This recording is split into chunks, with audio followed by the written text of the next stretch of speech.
দুর্ধর্ষ জয় ভারতীয় ক্রিকেট টিমের। পরপর দুইটি ম্যাচে জয়লাভ করে এটা কিন্তু ভারতীয় ক্রিকেট দল কনফার্ম করে নিল অস্ট্রেলিয়ার বিরুদ্ধে অস্ট্রেলিয়ার মাটিতে যে টি-20 সিরিজটা চলছে এটা ভারত কিন্তু আর হারবে না। এখন আমাদের লক্ষ্য একদিন পরেই যে পঞ্চম টি-20 ম্যাচটা আছে সেই ম্যাচে জয়লাভ করে অস্ট্রেলিয়ার মাটিতে গিয়ে অস্ট্রেলিয়ার ঘরে গিয়ে অস্ট্রেলিয়াকে টি-20 সিরিজে হারানো। কি সুন্দর পারফরমেন্স ভারতীয় দলের।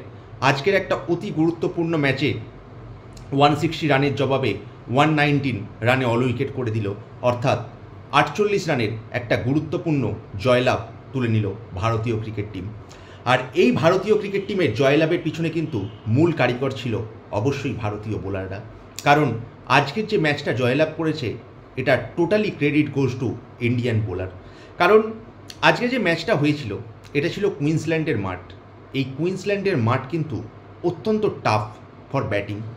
তাই অস্ট্রেলিয়া অধিনায়ক মিচেল মার্শ কিন্তু টসে জিতে একটুও ভুল করেনি। টসে জিতে সঙ্গে সঙ্গে ভারতকে ব্যাট করতে পাঠায়। আর ভারত ব্যাট করতে নেবে কিন্তু প্রথম থেকেই চাপে পড়ে যায় মানে বলতে দেখুন, প্রথম থেকে কিন্তু উইকেট পড়েনি, বাট ভারতীয় যে তরুণ ওপেনার অভিষেক শর্মা, আমরা অভিষেক শর্মা বলতে কি জানি? অভিষেক শর্মা বলতে জানি অত্যন্ত অ্যাটাকিং ব্যাটিং করবে। কিন্তু আজকে দেখুন অভিষেক শর্মাও কিন্তু প্রথম দিকে খুব চাপে পড়ে গিয়েছিল, ব্যাটে বলই হিট করছিল না পাওয়ার প্লের সময়। কিন্তু অন্যদিকে যে অপর ওপেনার ছিল শুভমন গিল, বর্তমান সময়ে কিন্তু শুভমন গিলের ওপর একটা ইমেন্স প্রেশার ক্রিয়েট করছে যে টি-20 ক্রিকেটে আদৌ কি শুভমন গিল বিলং করে? আবার তো এখন তিনি ভাইস ক্যাপ্টেন। তাই শুভমন গিলের আজকের ইনিংসটা কিন্তু অত্যন্ত সুন্দর একটা ইনিংস ছিল। 39 বলে 46 রানের একটা ভালো ইনিংস। হ্যাঁ, অনেকেই প্রশ্ন করতে পারে 39 বলে 46 রান এ আর এমন কি, এই কি স্ট্রাইক রেট রেখে টি-20 ক্রিকেট খেলা যায়? কিন্তু আজকে পুরো ম্যাচটা যখন আপনারা বিবেচনা করবেন, পুরো ম্যাচের সার্কেলটা যেভাবে চলেছে, এই সময় কিন্তু এইরকম একটা ইনিংসটাকে পেস করবে এরকম একটা প্লেয়ারের খুব দরকার ছিল, যে রোলটা খুব ভালো মতো নিভিয়েছে শুভমন গিল। কারণ অভিষেক শর্মা কিন্তু পাওয়ার প্লেতে একদমই ব্যাট করতে পারছিল না, বরং শুভমন গিলের হাত থেকে ভালো শট আসছিল। যদিও অভিষেক শর্মা পরের দিকে কিছুটা অ্যাটাকিং ব্যাটস করে, স্টয়নিসের একটি বল মাথায় লাগার পরে কিন্তু স্টয়নিসকে একটি 4 মারে এবং জাম্পাকে 6 মারে। জাম্পাকে মারতে গিয়ে আউট হয়ে যায়, কিন্তু কোনো ব্যাপার নয়, টি-20 ক্রিকেটে আউট হতেই পারে। আজকে হয়তো দিনটা ছিল না অভিষেক শর্মার, একটা টাফ পিচে ছিল। কিন্তু 3 নম্বরে নামে শিবম দুবে। কেন শিবম দুবেকে নামানো হয়? এর পিছনে প্রধান কারণ অবশ্যই অ্যাডাম জাম্পা। কারণ একজন লেফট আর্ম ব্যাটসম্যান থাকলে এই যে লেগ স্পিনার তাকে খেলতে খুব সুবিধা হয়, তাই অ্যাডাম জাম্পার বিরুদ্ধে শিবম দুবেকে নামানো হয়। তারপরে নামে 4 নম্বরে সূর্যকুমার যাদব। সূর্যকুমার যাদবের ইন্ডিয়ানটা কিন্তু আজকে খুব ভালো লেগেছিল। অ্যাডাম জাম্পাকে পরপর 2 6 মারে, 10 বলে 20 রান করে আউট হয়ে যায়, বাট অত্যন্ত অ্যাটাকিং মাইন্ডসেট ছিল। তারপরে অবশ্য তিলক বর্মা খুব তাড়াতাড়ি আউট হয়ে যায়, জিতেশ শর্মা তাড়াতাড়ি আউট হয়ে যায়। কিন্তু শেষের দিকে একটা অত্যন্ত গুরুত্বপূর্ণ পার্টনারশিপ হয় ওয়াশিংটন সুন্দর এবং আকসার প্যাটেলের। আসলে কেন ভারত বেশি অলরাউন্ডার খেলায়, কেন ভারতীয় টিমের ম্যানেজমেন্টের একটা প্রবণতা থাকে বেশি অলরাউন্ডার খেলানোর, তার হয়তো উদাহরণটা ছিল আজকের ম্যাচে। 7 বলে 11 রানের একটা খুব সুন্দর ইনিংস খেলেছিল ওয়াশিংটন সুন্দর, এবং 11 বলে 21 রানের একটা ধুঁয়াধার ইনিংস খেললো আকসার প্যাটেল।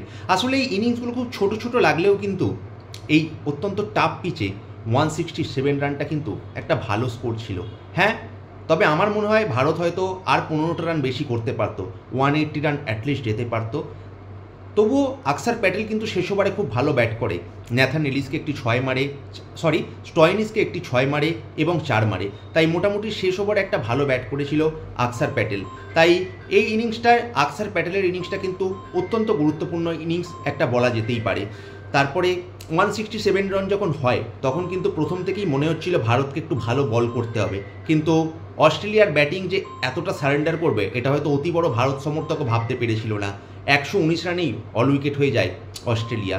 মিচেল মার্শ একটু ভালো খেলার চেষ্টা করেছিল, কিন্তু আবারও বলছি সেই ভারতীয় অলরাউন্ডার আকসার প্যাটেল, ওয়াশিংটন সুন্দর, বরুণ চক্রবর্তী, মেনলি ভারতের যে স্পিনের যে মায়াজাল, এই মায়াজালের কাছেই কিন্তু হার মেনে যায় অস্ট্রেলিয়া টিম। আকসার প্যাটেল যেমন ব্যাট হাতে ছিল দুর্ধর্ষ, 11 বলে 21 রানের একটা সুন্দর ইনিংস, তেমন বল হাতে ছিল অত্যন্ত কার্যকরী। 2 উইকেট তুলে নেয় মাত্র 20 রানের বিনিময়ে। সঙ্গে সঙ্গে ওয়াশিংটন সুন্দর, যাকে গত ম্যাচে গম্ভীর তো নয়, সূর্যকুমার যাদব বলই করায়নি, কিন্তু আজকের ম্যাচে দেখুন 1 ওভার 3 বল মতো করলো, 3 রান দিয়ে 3 উইকেট তুলে নিল অত্যন্ত গুরুত্বপূর্ণ সময়ে। আর আমার যে সবথেকে বেশি চিন্তার বিষয়টা ছিল ভারতের ফিফথ বোলিং অপশান কে হবে, যেহেতু ওয়াশিংটন সুন্দর বল করেছিল না, আমি ফাস্ট বোলারদের কথা বলছি, শিবম দুবে, সেই শিবম দুবে 2 ওভারে 20 রান, একটু ইকোনমিটা বেশি ছিল, কিন্তু গুরুত্বপূর্ণ 2টো উইকেট তুলে নিল। আর আলাদা করে আমি বলবো একজনের নাম, বরুণ চক্রবর্তী। এই বরুণ চক্রবর্তীর সঙ্গে গ্লেন ম্যাক্সওয়েলের সম্পর্কটা কীরকম জানি না, গ্লেন ম্যাক্সওয়েল যখনই খেলতে নামে বরুণ চক্রবর্তী যেন এটা কনফার্ম করে দেয় যে বরুণ চক্রবর্তী গ্লেন ম্যাক্সওয়েলের উইকেটটা নেবে। আজকেও দেখুন নিজের কোটার শেষ বলে বরুণ চক্রবর্তী বোল্ড করে দেয় ম্যাক্সওয়েলের এই ইন্টারন্যাশনাল ক্রিকেটে কামব্যাকটা কিন্তু খুব একটা সুখকর হলো না। আসলে ম্যাক্সওয়েলের বরাবরই বরুণ চক্রবর্তীর বিরুদ্ধে খেলতে কিন্তু একটা প্রবলেম আছে। বরুণ চক্রবর্তী কিন্তু ম্যাক্সওয়েলের উইকেটটা মোটামুটি পকেটে পুরে নেয়, এটা কনফার্ম। তাই বরুণ চক্রবর্তীর একটি উইকেট, সঙ্গে জাসপ্রীত বুমরাও একটি উইকেট নেয়। আরসদীপ প্রথম 2 ওভারে একটু ইকোনমি বেশি হলেও কিন্তু একটু উইকেট তুলে নেয়, 3 ওভার বল করে। শিবম দুবের 2 উইকেট, ওয়াশিংটন সুন্দরের 3 উইকেট এবং আকসার প্যাটেল অত্যন্ত গুরুত্বপূর্ণ একটা অলরাউন্ডার পারফরমেন্স। আজকের ম্যাচে আকসার প্যাটেল 11 বলে 21 রান এবং 2 উইকেটের বিনিময়ে 20 রান মাত্র 4 ওভারে। তাই আকসার প্যাটেল আজকের ম্যাচে যোগ্য ম্যান অফ দ্য ম্যাচ হয়েছে। একটা প্রপার অলরাউন্ডার পারফরমেন্স আমরা দেখতে পেয়েছি এই আকসার প্যাটেলের হাত ধরে। তো এই জন্যই হয়তো গম্ভীর বেশি ফেভার করে যে একটু ব্যাটিং বা একটু অলরাউন্ডারের দিকে বেশি ফোকাস করে। আজকে কিন্তু একটা তার জ্বলন্ত উদাহরণ ছিল, এই কঠিন পিচে একটা ভালো ব্যাটিং করেছে আকসার প্যাটেল। তবে আরও একটা কথা, শুভমন গিলের ইনিংসটা কেন আজকে এত ইম্পর্টেন্ট, কারণ আমি একটু স্ট্যাটস দেখছিলাম যে এই কুইন্সল্যান্ডের পিচে কিন্তু এতদিন ধরে টি20 ম্যাচ হচ্ছে একমাত্র অ্যারন ফিঞ্চই 50 করতে পেরেছে।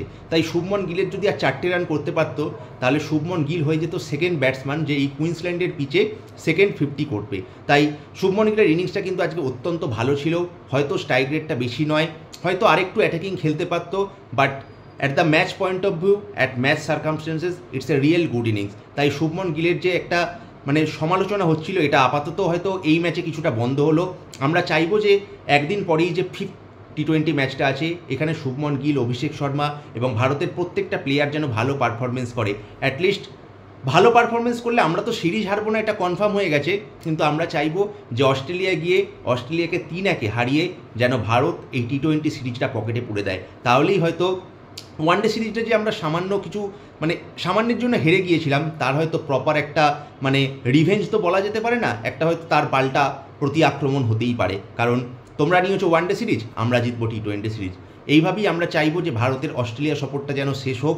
আগামী দিনে আরও অনেক ক্রিকেট আছে, এই জয়গুলো কিন্তু খুব মোটিভেট করে। যদিও এই ভারতের স্কোয়াডের সঙ্গে টি20 স্কোয়াডের সঙ্গে আগামী সময়ে কিছুদিনের মধ্যেই নভেম্বরের 14 তারিখ থেকে টেস্ট ম্যাচ শুরু হচ্ছে, স্কোয়াডটা পুরো ডিফারেন্ট, বাট জয় ইজ এ জয়, winning motivation is winning motivation. তাই আমরা সকলে হোপফুল যে একদিন পরেই যে ম্যাচটা আছে, এই ম্যাচটা ভারত জিতে ভারত অস্ট্রেলিয়ার বিরুদ্ধে টি20 সিরিজটা জয়লাভ করবে, অস্ট্রেলিয়ার ঘরের মাঠে গিয়ে অস্ট্রেলিয়াকে হারাবে।